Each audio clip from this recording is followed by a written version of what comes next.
Orgán nie je jediným hudobným nástrojom, ktorého tóny môžu zaznieť v kostole. Do prostredia chrámu sa hodia aj bicie či elektrická gitara. Dôkazom toho bol adventný koncert skupiny Admirál z Gočova v evanjelickom kostole v Prievoze.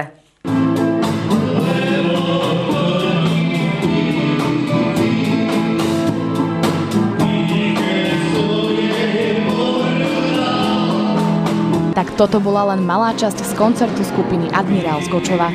Evanjelický kostol bol vďaka nej počas druhej adventnej nedele plný takmer do posledného miesta. Pôvodne sme mali trošku skorší termín, nakoniec okolnosti trošku nám to zmenili, ale veľmi pekne sa tento ich koncert práve do adventného obdobia hodí. My sa orientujeme prevažne na piesne duchovné, to znamená z evanjelického spevníka a stranovského kancionála.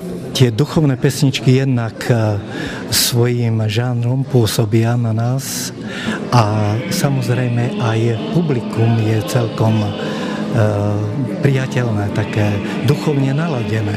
Skupina Admirál z Gočova vystupovala v Prievoze po prvýkrát a veriaci si koncert doslova vychutnali. Poznám tú kapelu, tak som si ju prišla vypočuť, pretože sa mi páči, že aj v takom veku ako vedia ešte si takto nájsť takúto záľubu. Veľmi spokojní sme z tohto vystúpenia. Čo sa vám páčilo najviac? Texty piesní boli celkom zaujímavé, aj hudobná zložka bola celkom príjemná.